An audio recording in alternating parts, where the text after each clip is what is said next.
नमस्कार सर्वांना, जय शिवराय. तर काल मी ॲक्च्युली गेले होते मंडईमध्ये म्हणजे मला काल खरं तर गणपती बाप्पांची थोडी पूजेची तयारीची शॉपिंग करायची होती. म्हणजे पूजेचं सामान आणायचं होतं.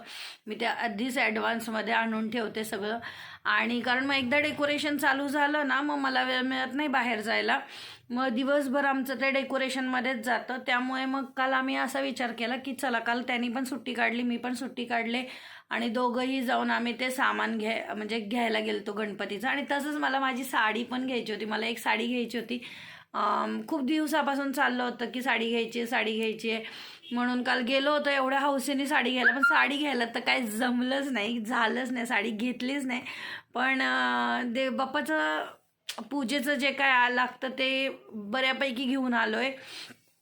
कारण काल असं झालं, काल आम्ही गेलो मंडईमध्ये, तिकडे आर्यन दादाचे मित्र भेटले आणि बापरे बापरे ते भेटले की काय विचारायची सोय नाही. मग तिथे आमचे 2-3 तास कसे गेले कळलं नाही. परत मग माझ्या मैत्रिणीच्या ऑफिसवर तिने कॉल केला होता की तू ये करून.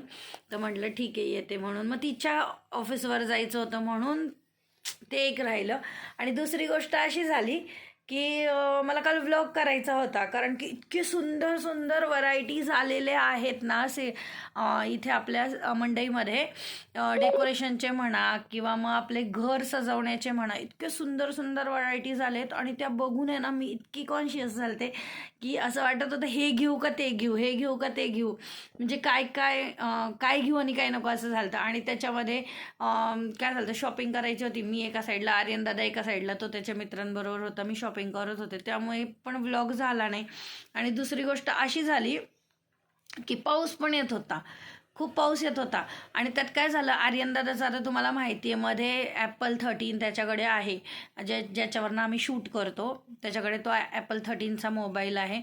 तर ते त्याच्यामध्ये मध्ये शूट करताना पाणी गेलं होतं.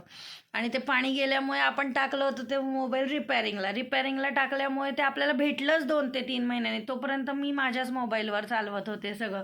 पण असं झालं की आत्ता नको, पाऊस येतोय. मी त्याला तो म्हटला की मम्मी मी करतो शूट, हे सगळं काही विषय नाही. तर मी म्हटलं नको, आत्ता नको, कारण की आता जवळजवळ आहे ना तो मोबाईल आम्ही रिपेअरिंगला दिलता ना, तर त्याचा ऑलरेडी डिस्प्ले गेला होता. कारण की त्या डिस्प्लेमध्ये पाणी गेल्यामुळे डिस्प्ले गेला होता. तर मी त्याला म्हटलं रिस्क नको घेऊ, काही गरज नाही. कारण की आम्ही त्याला 35,000 रुपये देऊन तो डिस्प्ले चेंज केला होता. ॲक्च्युली आधी आम्ही एक रील बघितली होती की त्याच्यावर त्यांनी दाखवलं होतं की लगेच डिस्प्ले तुमचा म्हणजे डिस्प्ले गेला तरी काय हरकत नाही, तुम्हाला मोबाईल चालू करून मिळेल. तर तिकडे गेलो होतो आम्ही जवळजवळ कुठे बावधानला.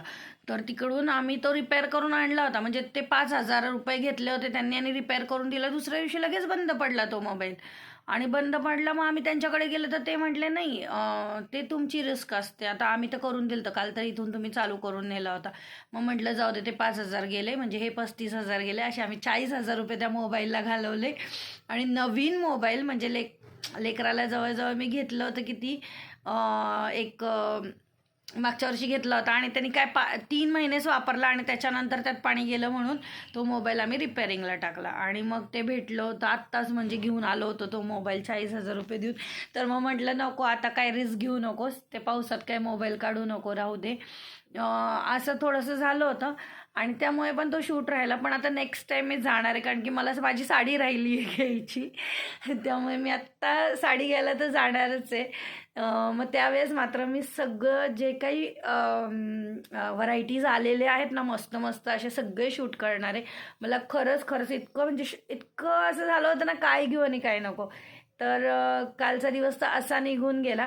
तर चला, थोडंफार देवाचं काहीतरी सामान आणले ते तरी तुम्हाला दाखवते काय आणले. तर चला बघूया. हे बघा, असं देवाचं सामान आणले. खरं तर हे मी 3 बॉटल्स आणलेत.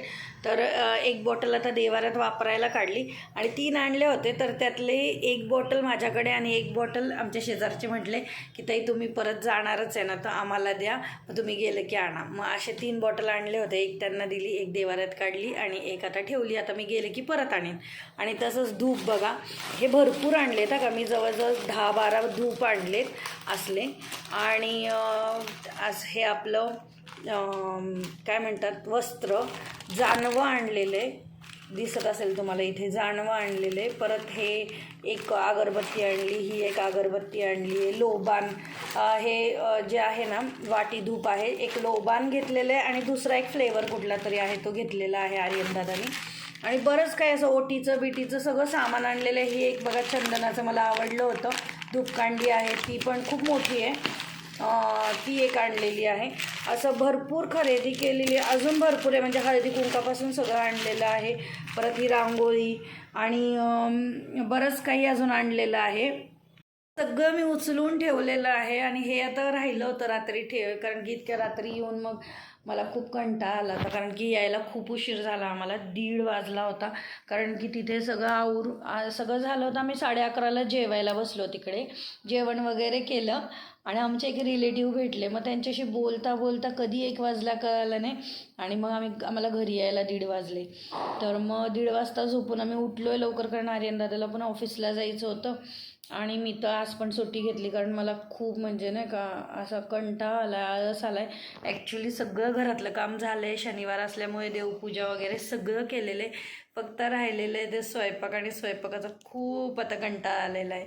काय करावं तेच कळत नाही आहे. आता असं वाटायला लागले पार्सल मागवावं आणि खावं. मग संध्याकाळी आर्यन दादा आल्यावर बघूया काय करायचं काय नाही, कारण आता तर सध्या तरी मी एकटीच आहे जेवण्यासाठी, तर असा विचार करते, तर बघू. आणि म्हटलं चला, काल पण व्लॉग टाकला नव्हता, ॲक्च्युली करायचा होता पण राहून गेलता, तर म्हटलं आज तरी व्लॉग टाकू आपण, म्हणून मग मी आज व्लॉग शूट करते. आता बघू संध्याकाळी परत काय गोंधळ आहे काय नाही. आणि आर्यन दादा आता ते सगळं सामान काढणारे, जरा आहे घरात पण सामान आपल्याकडे डेकोरेशनचं, पण आपल्याला अजून पण आणायचं आहे भरपूर काही. जसं काय हे बघा, आता तुम्हाला दाखवते. आर्यन दादानी हे कुठून काय आणलेलं आहे, ते चौकोनी असं काहीतरी लाकडाचं करून आणलेलं आहे. ते कुठे वापरणार आहे काय माहिती. आर्यन दादाच्या डोक्यात काय डेकोरेशन चाललं आहे ना हे पण मला माहिती नाही आहे. आता काय करायचं आहे काय नाही आता ठरवूया. तर चला भेटू आता पुढच्या व्लॉगमध्ये. पण त्याआधी जर माझ्या चॅनलला सबस्क्राईब केलं नसेल तर चॅनलला सबस्क्राईब करा, बेल आयकॉनला क्लिक करायला विसरू नका. आणि माझ्या फेसबुक पेजला फॉलो करा, माझ्या इन्स्टा पेजला फॉलो करा. आणि चला भेटू पुढच्या व्लॉगमध्ये. हा व्लॉग पूर्ण बघितल्याबद्दल धन्यवाद.